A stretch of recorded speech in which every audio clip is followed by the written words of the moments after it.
আমার এক আপা সে বলেছে যে রাস্তায় কেন নামাজ পড়বে, রাস্তায় নামাজ পড়লে তো নামাজ তাদের সমস্যা। এখন আকাশ পথে তো যাওয়ার কোনো ব্যবস্থা নাই। এখন কে সে এজ এ মুসলিম কিনা আমার সেই বিষয়টাকে জানা দরকার।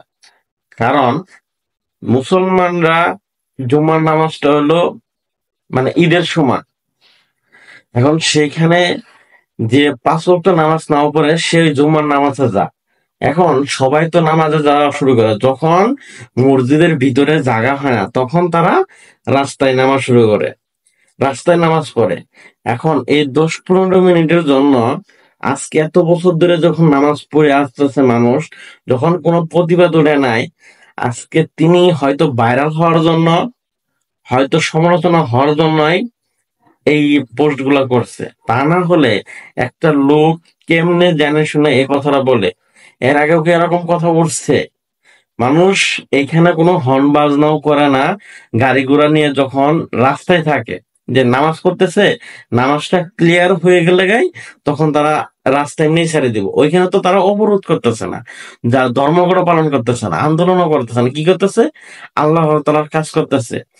সেটা এজ এ মুসলিম, যে মানুষ ওই দিনকে খুব চেষ্টা করে আগে যাওয়ার জন্য, যখন একবার ভেতরে জায়গাই হয় না তখন তারা বাধ্যগত হয়ে রাস্তায় নামাজ পড়ে। এখন বিষয়টা হলো, আমার ধর্ম আমার কাছে, তোমার ধর্ম তোমার কাছে। সেখানে কারো ধর্মের প্রতি মেন করে একবারে ট্যাগ দেওয়া, এই জিনিসটা একবার মোটেও উচিত না।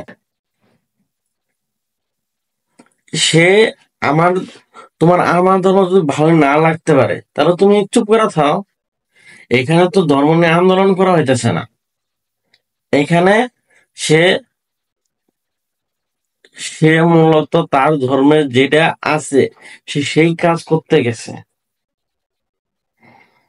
সে আল্লাহ তাআলাকে খুশি করতে গেছে। একটা জুম্মার দিন, একটা ঈদের দিন।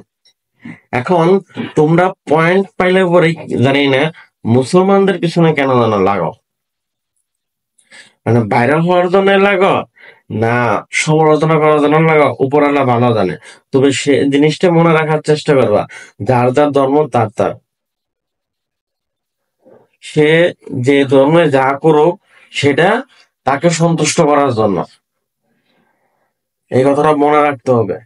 সো মানুষকে কথা বলা হয়ে গেল তা না, যে মানুষের এই 10-15 মিনিটের জন্য কোনো কিছু হয় না। মানুষ ঘন্টার পর ঘন্টা বাংলাদেশের জ্যামের শিকার আছে, অভ্যস্ত আছে। সো তারাও জানে যে তারা নামাজ পড়তেছে, আল্লাহ তাআলার বন্দেগী করতেছে। সো আমরা হর্ন বাজায় লাভ নাই, তারা 10-15 মিনিট পরে এমনিও উঠে যাবে। সো ওই দিনের জন্য কেউ এখন পর্যন্ত কোনো কথা বলে নাই, এতদিনও বলবে না। তো এইটুকু বিষয় আছে। তো সমালোচনা করার হলে পরে ভালো মতন করার চেষ্টা করবেন, যেটাতে আপনাকে তুপের মুখে মুখে পড়তে হবে। তো পোস্ট ডিলিট করেন আর না ডিলিট করেন। আর আপনি তো গান বাজনা করেন, সেজন্য আপনার মনে হয় এটুকু কমন সেন্স নাই। যদি কমন সেন্স থাকতো অবশ্যই তাহলে আপনি মনে করেন যে এই বিষয়ে কোনো কথা বলতেন না। গান বাজনা আপনার একটা ব্যক্তিগত বিষয়। এখন আপনি কি করবেন না করবেন সেটা হলো আপনার বিষয়। আপনি যে এতদিন পরে ভাইরাল হওয়ার জন্য আছেন, মূলত এই বিষয়টাই পজিটিভ।